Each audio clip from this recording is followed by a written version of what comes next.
Hello students, welcome to my YouTube channel SPC centre of knowledge. और आज हम वर्ग 12वीं की जो इतिहास है उस इतिहास का जो पहला चैप्टर है ईंट मन के तथा हस्तियाँ, उस चैप्टर से हमने लगभग 70 क्वेश्चन को इकट्ठा करके ऑब्जेक्टिव के रूप में दर्शाया है और उन सभी ऑब्जेक्टिव क्वेश्चनों को सरलतापूर्वक हल करेंगे ताकि आपके बोर्ड एग्ज़ाम जो 2023 में होने वाले हैं उन सभी प्रश्नों को आप सरलतापूर्वक हल कर सकें। तो जो भी विद्यार्थी इस वीडियो को देख रहे हैं वे अपने नोटबुक निकाल के उसमें इन सभी ऑब्जेक्टिवों को ध्यान से समझ के लिख लें ताकि उनके बोर्ड के एग्ज़ाम में जो भी इस पार्ट से क्वेश्चन आएंगे वे उन प्रश्नों को सरलतापूर्वक हल कर सकेंगे। तो चलिए वीडियो में आगे बने रहिए। अगर वीडियो अच्छा लगे तो लाइक, शेयर और कमेंट ज़रूर कीजिएगा। तो पहला क्वेश्चन कह रहा है कि हड़प्पा की खोज कब हुई। किसकी खोज? हड़प्पा की खोज कब हुई? तो हड़प्पा की खोज कब हुई? तो 1921 में हुई। कब हुई? 1921 में। यही क्वेश्चन फिर दोबारा क्वेश्चन कर रहा है कि हड़प्पा की खोज किसने की। तो हड़प्पा की खोज दयाराम साहनी ने की। किसने किया? दयाराम साहनी ने किया। तीसरा नंबर क्वेश्चन कर रहा है कि हड़प्पा किस नदी के तट पर स्थित है। हड़प्पा किस नदी के तट पर स्थित है? तो रावी नदी के तट पर स्थित है। किस नदी के तट पर स्थित है? रावी नदी के तट पर स्थित है। क्या स्थित है? तो हड़प्पा। 4 नंबर क्वेश्चन कर रहा है कि मोहनजोदड़ो की खोज किसने की। मोहनजोदड़ो की खोज किसने की? तो आर.डी. बनर्जी ने की। किसने? आर.डी. बनर्जी, राखल दास बनर्जी। 5 नंबर क्वेश्चन कर रहा है कि मोहनजोदड़ो की खोज कब हुई। मोहनजोदड़ो की खोज कब हुई? तो 1922 में हुई। कब हुई? 1922 में हुई। 6 नंबर क्वेश्चन कर रहा है कि मोहनजोदड़ो किस नदी के तट पर स्थित है। कौन? तो मोहनजोदड़ो जो है वह सिंधु नदी के तट पर स्थित है। किस नदी के तट पर है? सिंधु नदी के तट पर स्थित है। फिर जो है 7 नंबर क्वेश्चन कर रहा है कि बनावली किस राज्य में पड़ता है। यानी बनावली किस राज्य में है? तो बनावली जो है वह हरियाणा में है। कहाँ है? हरियाणा में है। 8 नंबर क्वेश्चन कह रहा है कि हड़प्पा सभ्यता की समकालीन सभ्यता कौन थी। हड़प्पा सभ्यता की समकालीन सभ्यता कौन थी? तो मेसोपोटामिया की सभ्यता थी। कहाँ की थी? मेसोपोटामिया की सभ्यता जो थी वह हड़प्पा सभ्यता की समकालीन थी। 9 नंबर क्वेश्चन कह रहा है कि हड़प्पा सभ्यता का अन्य नाम क्या है। हड़प्पा सभ्यता का अन्य नाम क्या है? तो सिंधु घाटी सभ्यता। कौन सी सभ्यता? सिंधु घाटी सभ्यता। 10 नंबर क्वेश्चन कह रहा है कि वर्तमान में मोहनजोदड़ो किस देश में है। 10 में क्या कह रहा है कि वर्तमान में मोहनजोदड़ो किस देश में है। तो पाकिस्तान में। बंटवारे के बाद से यह कब कहाँ है?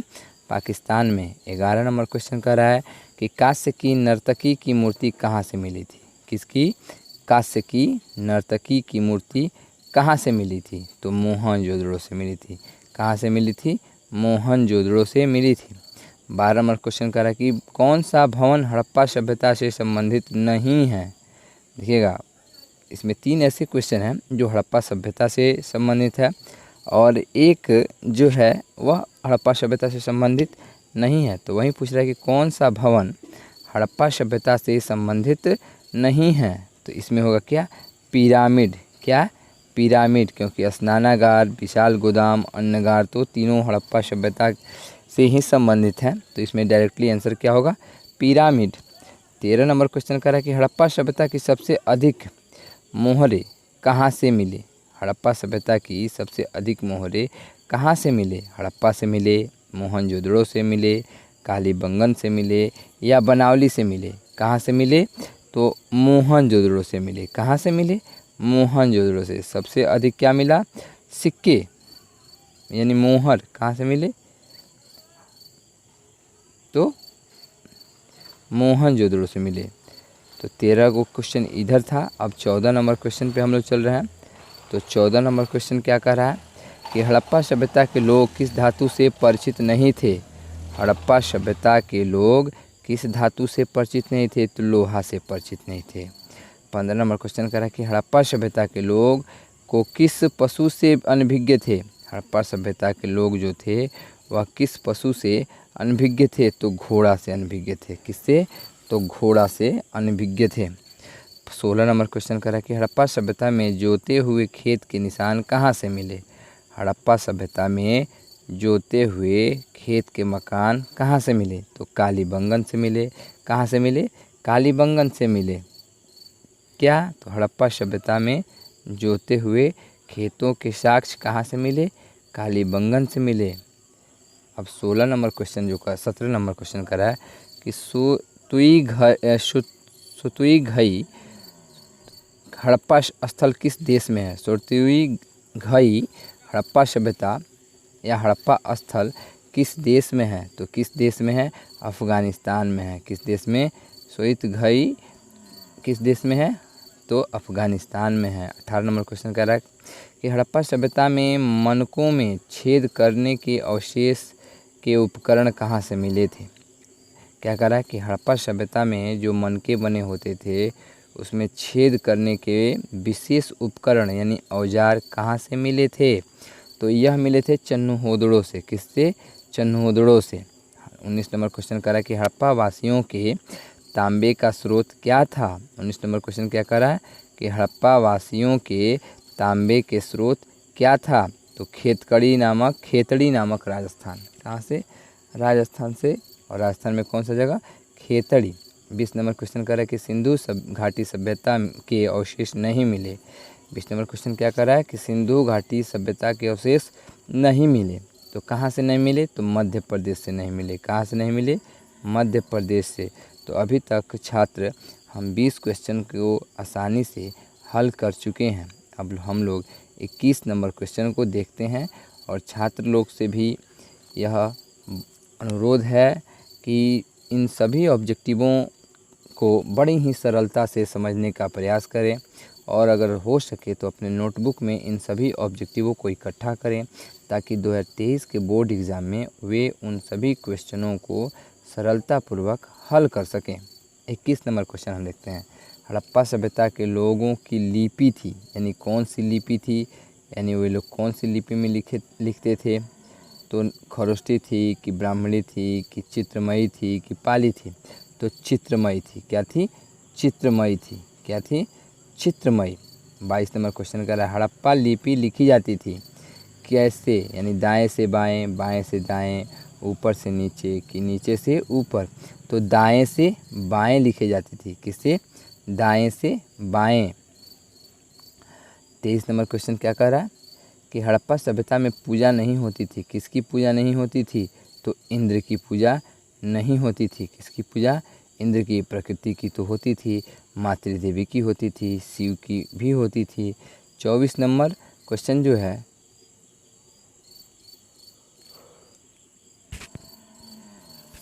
24 नंबर क्वेश्चन क्या कह रहा है कि विशाल स्नानागार हड़प्पा सभ्यता के किस स्थल से मिला है? विशाल स्नानागार हड़प्पा सभ्यता में किस स्थल से मिला है? 24 नंबर क्वेश्चन हम लोग एक बार फिर पढ़ेंगे। कह रहा है कि विशाल स्नानागार हड़प्पा सभ्यता के किस स्थल से यानी हड़प्पा सभ्यता में किस स्थल से मिला है? तो यह मिला था मोहनजोदड़ो से। कहाँ से? मोहनजोदड़ो से। तो विद्यार्थी लोग इन सभी क्वेश्चनों को आसानी पूर्वक समझने का प्रयास करें। 25 नंबर क्वेश्चन क्या कह रहा है? तो 25 नंबर कह रहा है कि हड़प्पा वासी सोना प्राप्त करते थे। हड़प्पा वासी सोना कहाँ से प्राप्त करते थे? तो दक्षिणी भारत से। कहाँ से? दक्षिणी भारत से। 26 नंबर क्वेश्चन क्या कह रहा है कि भारतीय पुरातात्विक सर्वेक्षण के पहले डायरेक्टर जनरल कौन थे? क्या कह रहा है कि भारतीय पुरातात्विक सर्वेक्षण के पहले डायरेक्टर जनरल कौन थे? तो अलेक्जेंडर कनिंघम थे। कौन थे? अलेक्जेंडर कनिंघम थे। तो अभी तक हम लोगों ने 26 क्वेश्चन को हल किया। अब हम आगे की तरफ बढ़ते हैं और देखते हैं कि और कौन कौन से क्वेश्चन हैं जो 2023 के बोर्ड एग्ज़ाम में आसानी से परीक्षार्थी सब हल कर सकते हैं। चलिए तो 27 नंबर क्वेश्चन पे हम लोग चलते हैं। हड़प्पा सभ्यता के कीड़ा प्राचीन सभ्यता कह रहे कि हड़प्पा सभ्यता के किस प्राचीन सभ्यता से व्यापारिक संबंध थे? क्या कर रहा है कि हड़प्पा सभ्यता के किस प्राचीन सभ्यता से व्यावसायिक संबंध थे। 27 नंबर क्वेश्चन क्या कह रहा है कि हड़प्पा सभ्यता के किस प्राचीन सभ्यता से व्यावसायिक संबंध थे। तो किससे थे जी? 27 नंबर क्वेश्चन किससे थे? मेसोपोटामिया से थे। किससे थे? मेसोपोटामिया से थे। 28 नंबर क्वेश्चन क्या कह रहा है कि हड़प्पा बस्तियों के पतन का कारण था। क्या कारण था? तो जलवायु भी था, जलवायु परिवर्तन भी था, बाढ़ भी था, वनों की कटाई भी थी। क्योंकि प्रत्येक जितने भी इतिहासकार हुए सब अपना अलग अलग मत प्रस्तुत किए, कोई भी एक निश्चित मत को नहीं मान के चला गया। इसीलिए हम यहाँ पे क्या लगाएंगे? उपरोक्त सभी। 29 नंबर क्वेश्चन क्या कर रहा है कि हड़प्पा सभ्यता की सबसे अनूठी विशेषता क्या थी। क्या कह रहा है 29 नंबर क्वेश्चन कि हड़प्पा सभ्यता की सबसे अनूठी विशेषता क्या थी। तो सबसे अनूठी विशेषता जो थी वह थी जल निकासी प्रणाली। क्या थी? नियोजित जल निकास प्रणाली। 30 नंबर क्वेश्चन क्या कह रहा है कि हड़प्पा सभ्यता में मोहरें किसकी बनी हैं। हड़प्पा सभ्यता में जो मोहरें थीं वह किससे बनी थी? तो सेलखड़ी नामक पत्थर से बनी थी। किससे? सेलखड़ी नामक पत्थर से बनी थी। तो अभी तक हम लोगों ने 30 प्रश्न को बड़ी ही सरलतापूर्वक हल किया है। अब हम लोग 31 क्वेश्चन देखते हैं। 31 नंबर क्वेश्चन, हड़प्पा सभ्यता का काल क्या है। क्या पूछ रहा है कि हड़प्पा सभ्यता का काल क्या है। तो हम कह सकते हैं 2600 से लेके हड़प्पा सभ्यता का काल क्या है। तो हम कह सकते हैं आसानी से कि 2600 से लेके 1900 तक ईसा पूर्व। कब से कब तक? 2600 ईसा पूर्व से 1900 ईसा पूर्व तक हड़प्पा सभ्यता। 32 नंबर क्वेश्चन कह रहा है कि हड़प्पा सभ्यता में नहरों के अवशेष मिले हैं। कहाँ से मिले हैं नहरों के अवशेष? तो हड़प्पा सभ्यता में नहरों के अवशेष जो मिले थे वह सुरतुई घई से मिले थे। सुरतुई घई से मिले थे। इसका सी नंबर आंसर हो जाएगा। 33 नंबर क्वेश्चन जो कह रहा है भारतीय पुरातत्विक सर्वेक्षण के डायरेक्टर जनरल थे। कौन थे? फिर से एक बार देख रहे हैं, भारतीय पुरातत्विक सर्वेक्षण के डायरेक्टर जनरल थे। कौन थे? तो इसका आंसर आसानी से हम लोग दे सकते हैं, सर जॉन मार्शल थे। कौन थे? सर जॉन मार्शल थे। 34 नंबर क्वेश्चन क्या कर रहा है कि हड़प्पा सभ्यता में किस स्थल से बंदरगाह के अवशेष प्राप्त हुए थे। बंदरगाह क्या मिले थे? बंदरगाह तो लोथल से मिले थे। कहाँ से मिले थे? लोथल से मिले थे। इसके आगे अब हम लोग बढ़ते हैं। 34 क्वेश्चन हम लोगों ने बड़ी ही सरलता से हल किया है। 35 नंबर क्वेश्चन में चलते हैं कि हड़प्पा सभ्यता की मोहरें कहाँ से प्राप्त हुई। क्या करा है कि हड़प्पा सभ्यता की मोहरें कहाँ से प्राप्त हुई। तो कहाँ से प्राप्त हुई थी? तो मेसोपोटामिया से। क्योंकि हमारा सारा का सारा व्यवसायिक लेन देन जो था वह किससे था? तो मेसोपोटामिया से था। तो मोहरें कहाँ से प्राप्त होंगी? मेसोपोटामिया से। इसलिए 35 का सी कहलाएगा आंसर। क्या कहलाएगा? सी कहलाएगा आंसर। 36 नंबर जो क्वेश्चन है वो कह रहा है हड़प्पा सभ्यता का पवित्र पशु कौन था। 36 नंबर क्वेश्चन क्या कह रहा है कि हड़प्पा सभ्यता का पवित्र पशु कौन था। तो कुबड़ वाला बैल। कौन था? कुबड़ वाला बैल। 37 नंबर क्वेश्चन कर रहा है कि मोहनजोदड़ो का शाब्दिक अर्थ क्या है। तो मृतकों का टीला। क्या है?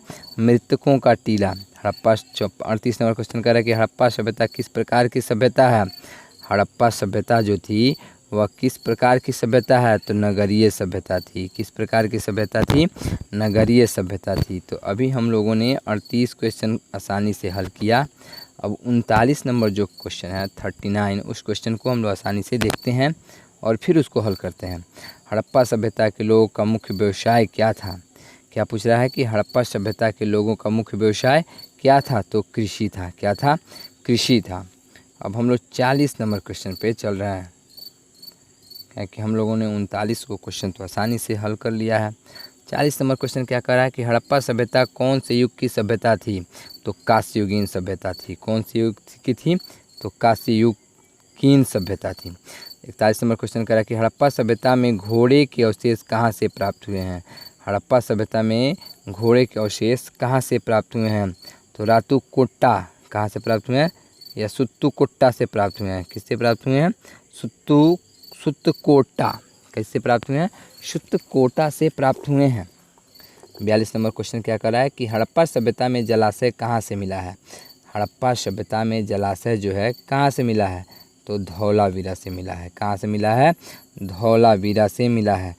43 नंबर क्वेश्चन क्या कह रहा है, तो कह रहा है कि हड़प्पा वर्तमान में कहाँ स्थित है। हड़प्पा वर्तमान में कहाँ स्थित है, तो पाकिस्तान में स्थित है। कहाँ स्थित है बाबू, तो पाकिस्तान में स्थित है। ये इसका आंसर नंबर होगा बी। क्या होगा, बी। 44 नंबर क्वेश्चन कर रहा है कि हड़प्पा सभ्यता का, इसमें थोड़ा सा क्वेश्चन को मिटक गया है तो उस क्वेश्चन को हम आसानी से छोड़ देते हैं ताकि फिर बाद में देख लिया जाएगा।